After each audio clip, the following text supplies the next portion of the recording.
মুহাম্মদকে মারতে পারবে তাকে উট পুরস্কার দেওয়া হবে। কোন কাফের সাহস পায় না মুহাম্মদ সাল্লাল্লাহু আলাইহি সাল্লামকে মারার জন্য। আর মুহাম্মদ সাল্লাল্লাহু আলাইহি সাল্লাম তিনি সাধারণ কোনো মানুষ নয়, তিনি হলেন আল্লাহ তাআলার পয়গম্বর জনাবে মুহাম্মদুর রাসূলুল্লাহ সাল্লাল্লাহু আলাইহি সাল্লাম। তো মুহাম্মদ সাল্লাল্লাহু আলাইহি সাল্লামকে মারার জন্য কাফেররা লোক ঠিক করতেছে, কে পারবে মারতে, কেউ সাহস পায় না। এইদিকে উমর, হযরতে উমর, তিনি তখনও ইসলাম ধর্ম গ্রহণ করেন নাই। উমরের পাওয়ার এত বেশি, উমরের রাগ এত বেশি, উমর মিথ্যা কথা পছন্দ করেন না।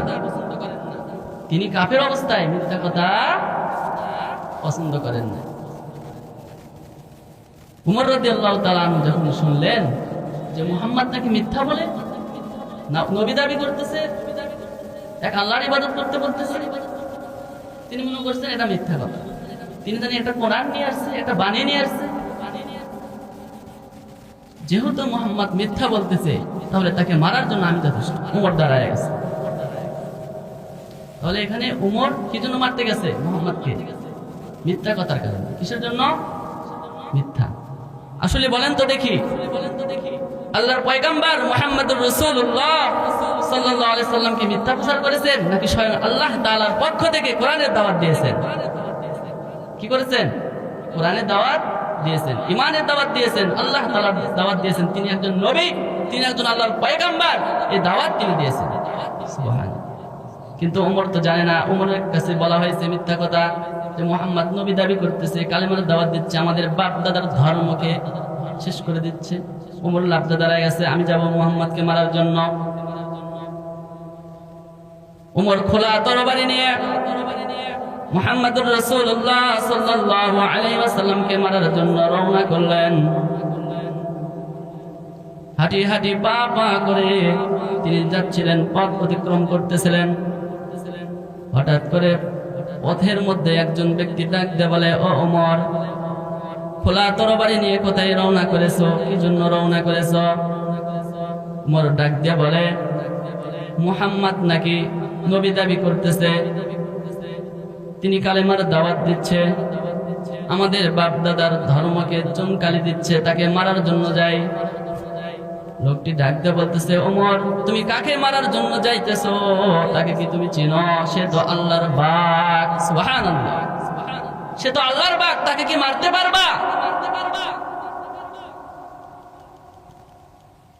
উমর ডাক দিয়ে বলে, ওরে নিমক হারাম, তার মানে তুই বুঝি কালেমা পড়েছিস, বাপ দাদার ধর্মকে চুনকালি দিয়েছিস, তোকে আগে শেষ করি। কি বলে?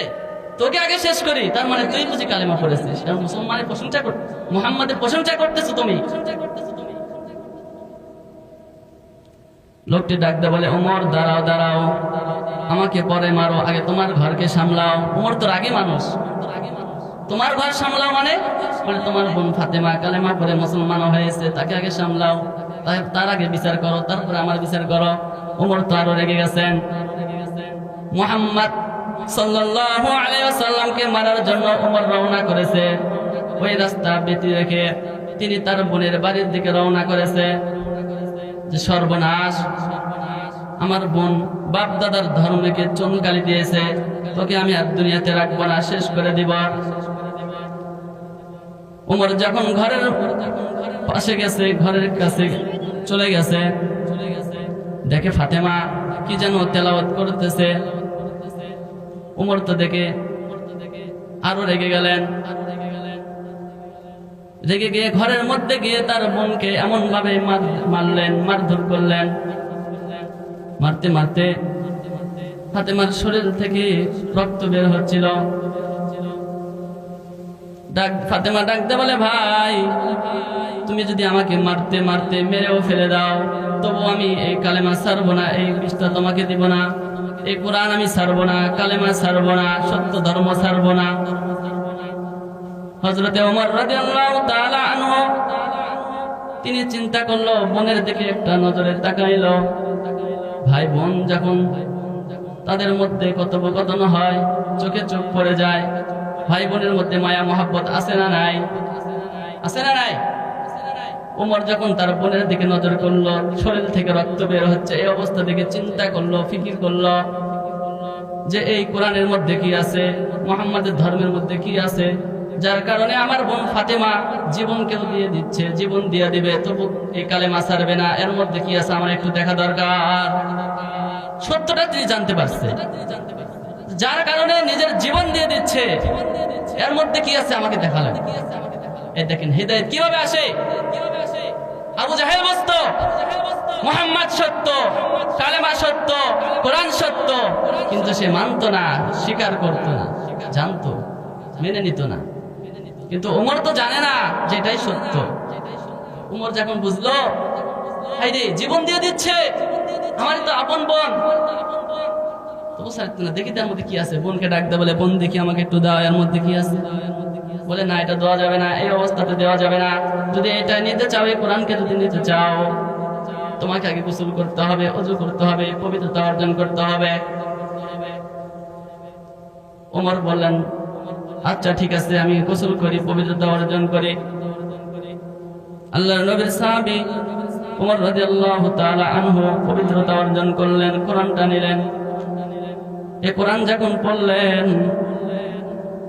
তার অন্তরের মধ্যে একটা মায়া আসলো। তিনি এখন চিন্তা করতেছেন, এই কোরআন, এটা তো সাধারণ কোনো কোরআন না, কোনো মানুষের বাণী হতে পারে না। এত মধুর বাণী, এত সুন্দর বাণী দুনিয়ার কোনো মানুষের আবিষ্কার হতে পারে না, বরং এটার মালিক হলো স্বয়ং আল্লাহ। তিনি হিদায়াত পেয়ে গেছেন। তিনি কিন্তু বুঝতেন না, তিনি বুঝতেন না যে মুহাম্মদ সত্য। তেনাকে বলা হয়েছে মুহাম্মদ কি করতেছে, বাপ দাদার ধর্মে গালি দিচ্ছে। আসলে বাপ দাদার ধর্মই হলো কি মিথ্যা, কালেমাই হলো সত্য, রাসূল যে দাওয়াত দিচ্ছে এটাই হলো সত্য। এটা যখন তিনি যাচাই করছেন, করার পরে বলতেছে আমি এখন কালেমা পড়তেছি। মুহাম্মদ সাল্লাল্লাহু আলাইহি ওয়াসাল্লামের দরবারে তরবারি নিয়ে চলে গেছে। তখন তো কোটি কয়েক একজন মানুষ, অল্প কিছু মানুষ ঈমান নিয়ে আসছে, কালেমা পড়ছে।